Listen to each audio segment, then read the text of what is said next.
Hello Insta, bonjour et bienvenue sur ce live 189 sur 365 jours de live. J'espère que vous avez passé un bon dimanche.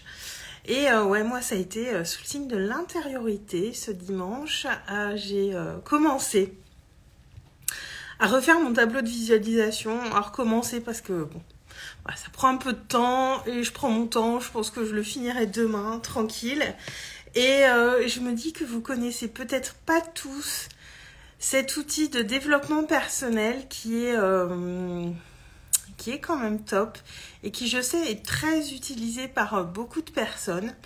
Et du coup, je voulais vous parler un petit peu de ça, de comment on fait et ce que ça vient créer en nous. Coucou Justine, contente de te voir, j'espère que tu vas bien. Dis-moi. Donc aujourd'hui, je refaisais mon tableau de visualisation. Et un tableau de visualisation, c'est quoi? C'est un... En fait, on va coller ou dessiner ou écrire. Moi, ça va, Justine, je te remercie. On va prendre une feuille de papier canson sur laquelle on va coller des images ou des mots où on peut dessiner aussi des choses qu'on souhaite pour nous pour l'avenir. L'objet, c'est vraiment de mettre des choses qu'on veut voir se matérialiser dans notre vie. Et donc, pour faire notre tableau de visualisation, Justine, j'adore, il faut que je refasse le mien. Ouais, mais en début d'année, il y a beaucoup de gens qui le refont. Moi, j'y avais pensé. Alors, pour la petite histoire, j'avais envie de le refaire parce que celui que j'avais fait cet été m'inspirait pas suffisamment, je crois. Et je m'étais dit que je le referais et j'ai vécu une synchronicité, donc je vous raconte. J'ai une amie coach qui a partagé, je crois, dans la semaine, qu'elle venait de refaire son tableau de visualisation. Et je sais plus si c'est quelques heures avant ou quelques heures après que le mien, qui est accroché donc là au-dessus de mon bureau, le scotch s'est décollé et il est tombé. Et ça s'est fait à quelques heures près. Donc je me suis dit, bon Aurélie, le message est clair, il est temps de faire un nouveau tableau de visualisation. Ça m'a fait beaucoup rire quand j'ai vu le mien tomber. J'étais en train de regarder un film et d'un coup je regarde, je dis, ah bah voilà, il est tombé. Donc bon, c'est qu'il laisse sa place au prochain tableau de visualisation. Donc du coup je m'y suis mise parce que... bah voilà, ça fait un vide au-dessus de mon bureau et j'aime pas. Ouais, Justine, gros message subliminal, donc ça m'a fait sourire sur le moment. J'ai dit, mais c'est quand même fou, les messages qu'on reçoit, des fois, c'est... Là, pour le coup, c'était plus que limpide. Et du coup, je m'y suis mise cet après-midi. Et moi, j'aime beaucoup vraiment prendre mon temps. J'ai une boîte où je garde voilà, des images, des trucs que je trouve dans des magazines. Je garde aussi des magazines pour avoir de la matière quand je le refais. Et vraiment, je prends mon temps. D'abord, je sors toutes les images qui m'inspirent, toutes les images que j'ai envie de mettre dessus. Et après, je fais un tri. Et là, j'ai commencé à disposer un peu les choses dessus. Et je fais vraiment le collage en dernier lieu quand j'ai terminé. Et moi, personnellement, mes tableaux de visualisation, ils sont un peu conceptuels. Il n'y a pas, c'est pas clairement ce que je veux. À titre d'exemple, si vous avez envie de vous acheter une voiture rouge, vous allez mettre le modèle de la voiture que vous voulez pour la matérialiser le plus tôt possible dans votre vie. Moi, je fonctionne pas de manière aussi pragmatique avec le tableau de visualisation. C'est vraiment à l'intuition que je fais mon tri d'images. Je prends celle qui m'appelle. Vous voyez, par exemple, j'ai trouvé une image des pyramides d'Égypte. Et j'ai pas forcément à l'esprit d'aller en Égypte. Ou c'est pas forcément... voilà, je pense que comme plein de gens, j'aimerais bien aller les voir un jour. Mais c'est pas un truc qui est dans les choses que je veux absolument faire prochainement. Mais cette image, elle m'appelait. Donc j'ai dit, je vais la prendre, je vais la découper et je vais la poser sur mon tableau de visualisation. Et qui sait, peut-être que cette année, je vais aller en Égypte, j'en sais rien. Mais en tout cas, voilà, l'appel était assez fort. J'ai tourné la page et j'avais envie d'y revenir. Et je me suis dit, bon, tiens, c'est marrant, les pyramides, là, elles m'appellent. Donc cette image des pyramides sera sur mon vision board alors que c'est pas forcément quelque chose que j'ai à l'esprit. Alors Justine, est-ce que tu le fais sur du dur ou tu colles sur papier? Alors moi je prends des... Là j'ai envie d'en faire un grand. Donc j'ai du papier canson, donc j'ai collé 4 feuilles de papier canson. Pour faire donc une feuille de papier canson, c'est du A4. Donc là j'ai une grande feuille format A2 avec mes 4 feuilles de papier canson qui sont collées. Et ensuite je colle dessus les images avec de la colle. Voilà. Mais je sais aussi qu'il y a des gens qui le font en version informatique, qui le font sur leur ordinateur et qui vont le mettre en fond d'écran sur leur ordinateur, sur leur téléphone. Moi, j'aime moins ça parce que j'aime le contact avec le papier, j'aime bien bricoler, découper, coller. Puis j'aime bien l'agencer avec précision, j'ai envie de dire, parce que je laisse le moins d'espace blanc possible. Vraiment, moi, c'est un truc, je fais attention de laisser le moins d'espace blanc possible. Parce que l'univers a horreur du vide et on ne sait pas de quoi il va venir le remplir. Donc, c'est peut-être ma petite lubie à moi, mais je laisse vraiment le moins d'espace blanc possible. Et il y en a aussi qui mettent une photo d'eux au centre pour bien envoyer le message que c'est des choses qu'ils veulent pour eux. Justine, les pyramides, c'est peut-être une image pour te faire comprendre la grandeur de ton essence. Wow. Je sais pas ce que ça me fait là, ce que tu me dis, c'est... peut-être, ouais, je sais pas. Mais je pense qu'il y a... Ouais, ça me... Les mots là que tu as utilisés, c'est... Toi, Justine, tu préfères laisser les blancs pour les flux d'énergie. Voilà. Chacun son école. Voilà, je sais que j'avais déjà fait un atelier de groupe. Il y a des gens qui laissaient beaucoup de blanc. Moi, ça me perturbait un peu parce que moi, j'aime en me laisser vraiment le moins possible. Et toi, tu vois, Justine, tu considères que c'est un flux d'énergie. Donc, vous voyez, il n'y a pas d'obligation. En fait, comme pour tous ces outils... il n'y a pas de règle en fait. Vous faites comme vous voulez, mais en revanche, ce que je voulais vous dire, c'est que ça peut être, si vous connaissez pas, si vous avez jamais fait ça, ça peut être intéressant d'en avoir un, de tester. Déjà, moi, je trouve ça joli parce que j'essaie vraiment de sélectionner des jolies images et de le mettre à un endroit, ça c'est important, de le mettre à un endroit où vous allez le voir le plus souvent possible. Donc, soit un endroit de passage, soit dans votre pièce de vie, soit dans votre bureau, enfin un endroit où vraiment il sera visible le plus souvent possible pour que votre cerveau soit connecté avec ces images.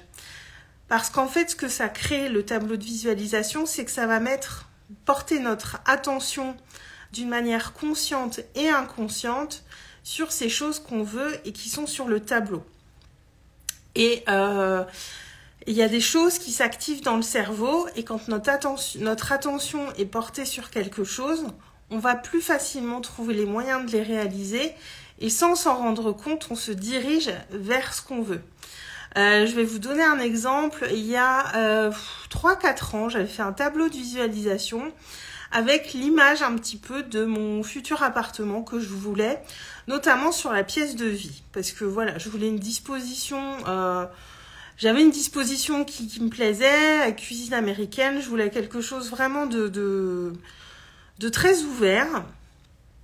Et j'en ai refait un autre entre-temps. Et quand j'ai déménagé dans cet appartement-là, il y a 2 ans et demi, quand j'ai vu la pièce de vie, donc le salon avec la cuisine américaine et tout ça, c'était exactement l'image que j'avais mise sur le tableau de visualisation. Voilà, à quelques détails près, c'était vraiment ça. Et je sais que ça marche parce que ça fait plusieurs années que je le pratique, mais à chaque fois, ça me scotche quand même, ça m'émerveille. La puissance que ça a, ces outils qu'on fait vraiment dans un esprit d'ouverture et de créativité. Et ouais, comme dit Justine, ça nous met en vibration pour aller chercher ce qu'on veut. C'est exactement ça. Et des fois, on s'en rend même pas compte et les choses arrivent du jour au lendemain. C'est là. Et on se dit, mais c'est fou parce que ça peut être aussi des images qu'on avait mis sur un vision board il y a 2-3 ans en arrière. Enfin, moi, pour mon appartement, c'est ce qui s'est passé. C'était pas sur mon vision board actuel. C'était sur celui que j'avais fait avant. Mais je me rappelais très très bien de cette image que j'avais collée. Et la pièce de vie, c'était exactement ça. Et moi, j'ai eu plein de choses comme ça qui sont arrivées. Alors, moi, je le vois moins précisément parce que, je vous dis, ils sont un peu conceptuels, mes tableaux de visualisation. C'est pas forcément très précis. Mais voilà, c'est vraiment... moi, c'est plus des choses que je désire. Enfin, voilà, là, ils tournent plus autour de moi. Je sens qu'il y a une envie pour moi d'aller vraiment vers mon essence profonde. Et ils tournent plus autour de moi. Il y a plus des images de femmes que j'avais pas forcément sur d'autres tableaux de visualisation. Et là, j'en ai un ancien que j'aime beaucoup parce que je trouve qu'il vibre très fort. Je l'ai mis dans ma chambre parce que je dors avec maintenant. Et celui-là, je m'étais un peu surpassée ce jour-là. Je le trouve magnifique. Et je dors avec maintenant. Alors, Justine qui dit « L'univers t'apporte les réponses ou solutions quand tu es prêt ». Exactement, Justine. Et il y en a qui fonctionnent, qui ont plusieurs tableaux de visualisation par thématique de vie. Par exemple, pour le plan perso, pour le plan pro, pour les relations, pour l'argent. Enfin, voilà. Il y en a qui font des tableaux de visualisation par thématique et qui vont les mettre à divers endroits de leur maison en fonction d'eux.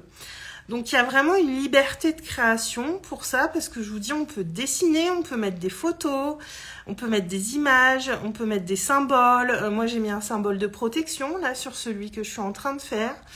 On peut mettre des choses qu'on a déjà et qu'on aime, parce que ça veut dire, bah voilà, ça, je l'ai déjà, j'aime avoir ça dans ma vie, et je veux que ça reste dans ma vie, et je veux même que ça s'amplifie. Donc, c'est vraiment... Et voilà, moi j'aime faire cette sélection d'images un peu instinctivement parce que l'air de rien, là, quand je suis en train de mettre les images en ordre, eh bien on sent qu'il y a une intention qui se dessine. Et moi, personnellement, je ne le fais pas avec des intentions, enfin en mettant des images précises de ce que je veux, mais vous pouvez le faire si ça vous parle plus. Donc vraiment, laissez-vous guider par ce qui vous inspire. Et si vous cherchez des images précises, bah, vous allez chercher sur le web, vous les imprimez, comme ça vous avez vraiment l'image de ce que vous voulez précisément. Et je sais qu'il y a beaucoup de gens qui utilisent le tableau de visualisation.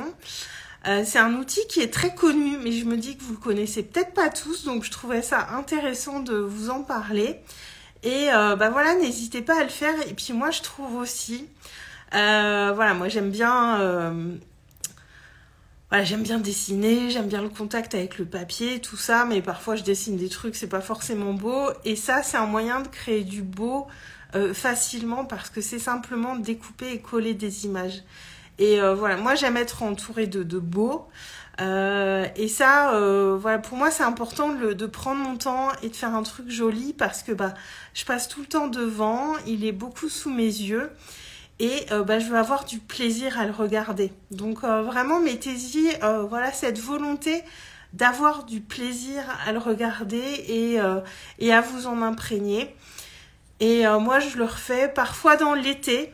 Souvent, j'en fais à cette époque de l'année, en fin ou en début d'année, parce que ça m'appelle en fait. C'est pas un truc que j'ai besoin de planifier. Et souvent, j'en refais un dans le courant de l'été. Ça dépend, mais en tout cas, j'en fais au moins un par an.